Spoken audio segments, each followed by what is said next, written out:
Han, madalas nangangati tenga ko. Ano kaya to? Ibig sabihin yan, marami ka ng tutuli. Puro ka kasi scatter. Tsaka yung labi ko, nangangati din. Ay, ibig sabihin yan, may sinubo ka na hindi mo hinugasan. Katangawan ang ibig sabihin yan. Tapos yung ilong ko, nangangati din. Saan ko kaya ito nakuha? Ibig sabihin, ang pangangati ng ilong mo ay inamoy mo muna bago mo hinugasan. Dapat hinugasan mo muna bago mo inamoy. Ang tawag niyan, sabik. Pati ba naman leg ko, napakakati din? Ang ibig sabihin niyan, nahalikan ka ng taong walang toothbrush. Ang tawag niyan, tigang. Eh bakit yung likod ko hindi naman makate? Masakit nga lang. Pag masakit ang likod, ibig sabihin, lagi ka nakatihaya. Dapat, pumapaibabaw ka din. Tamad ang tawag dyan. Tsaka yung buong katawan ko, pag sinumpong, napakakati talaga. Isang buwan ka kasi walang ligo. Ang tawag niyan, kadugyutan. Eh bakit sa akin nangangati? Eh araw-araw naman ako naguhugas. Pagka ganyan, naglalandi yan. Ang tawag niyan, inhit.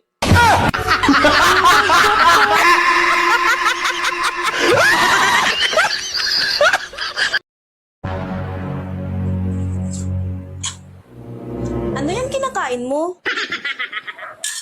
Isda, binigay ng kapitbahay. Bakit putlang-putla? Siyempre, kinilaw.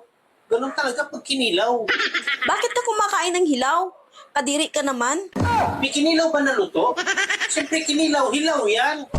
Kung ako sa'yo, mag-search ka sa Google para malaman mo kung ano benefits pag kumakain ng hilaw. Para naman madagdagan yung kaalaman mo.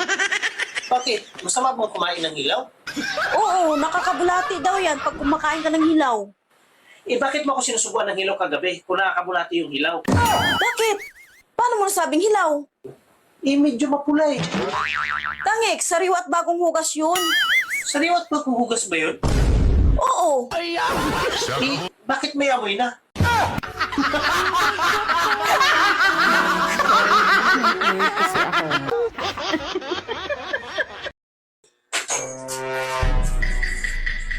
Oh, Han, andito ka na pala.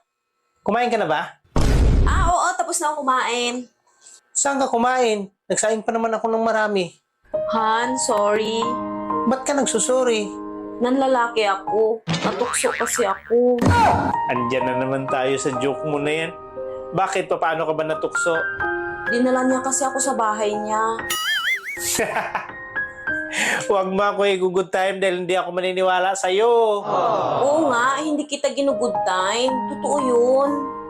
Ako ba mapapaniwala mo? Alam na alam ko kung gaano ka kabait sa akin eh. Kitang-kita sa mukha mo yung pagsisinungaling.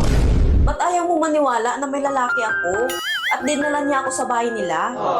Paano ako maniwala sa'yo? Ay nakita ko sa hotel kayo pumasok, hindi sa bahay nila. Akala mo maluloko mo ako ha?